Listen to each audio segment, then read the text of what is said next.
Hi hello నమస్తే మిత్రమా.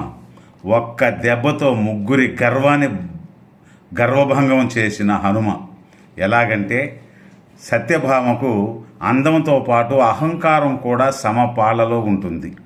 నా అంత అందగతి ఈ ప్రపంచంలోనే లేదని ఒకసారి శ్రీకృష్ణ భగవానుడు సత్యభామ యొక్క అందమునందు ఆవిడకు ఉన్నటువంటి అతిశయమును పోగొట్టాలని, అందుకని కృష్ణ భగవానుడు చతురుడు గనుక ఆయన హనుమంతుడిని కబురు చేశారు.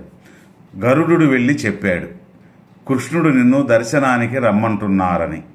కృష్ణుడితో మాకేం పని, మేము రామదర్శనం అయితేనే చేస్తాం అన్నాడు హనుమ. కృష్ణుడు రాముడే పిలుస్తున్నాడని మళ్ళీ కబురు చేశాడు. ఇందులో అంతర్భాగంగా గరుడ గర్వభంగం కూడా చేశాడు.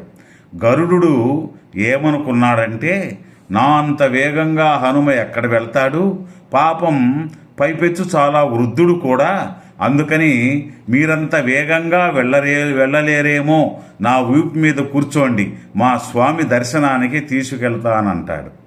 అంటే హనుమ నా స్వామి రాముడా పిలిచినది అని ఒక్క దూకు దూకాడు.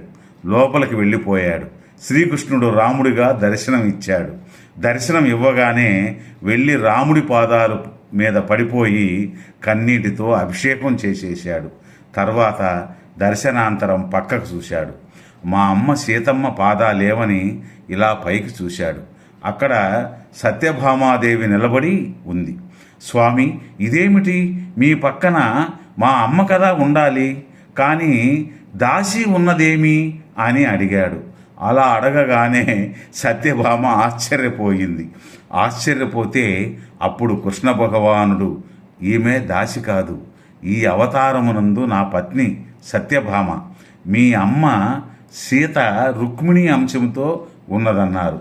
అప్పుడు అర్థమైంది సత్యభామకు. అవును హనుమ, నువ్వు లోపలికి వచ్చేటప్పుడు నిన్నెవరూ అడ్డగించలేదా అని అడిగాడు. అడ్డగించకేం స్వామి, మీరు అలా అడుగుతుంటే గుర్తొచ్చింది, ఎవరో సుదర్శన చక్రమట, నువ్వెలా లోపలికి వెళ్తావు అని అడ్డు వచ్చాడు స్వామి. అడ్డు వస్తుందని అమాంతం మింగేశాను. ఆగండి, మీరు అలా అడిగారు కాబట్టి బయటికి వదిలేస్తా అని గబాలను ఒక తేపు తేపి పక్కకు పారేశాడు. అలా సుదర్శన చక్రానికి కూడా గర్వభంగం అయ్యింది మిత్రమా.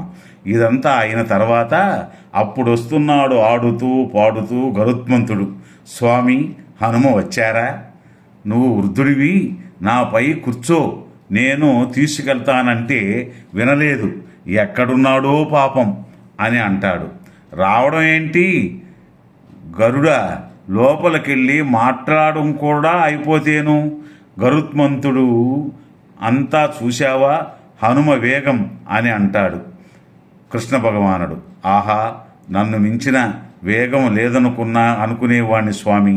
ఇంతమందికి ఒకే కాలమందు పాఠం చెప్పి గర్వభంగం చేశాడు. మొదట సుదర్శన చక్రానికి, తరువాత సత్యభామకు, ఆ తర్వాత గరుత్మంతునికి ఒకేసారి శ్రీకృష్ణ భగవానుడు హనుమ ద్వారా గర్వభంగం చేసేశాడు మిత్రమా. ధన్యవాదాలు. ఇది విన్నవారందరూ లైక్ అండ్ షేర్ చేసి సబ్స్క్రైబ్ చేసుకోండి. మరొక మంచి విషయంతో రేపు మరొక వీడియోతో కలుసుకుందాం. ధన్యవాదాలు. జై హనుమ.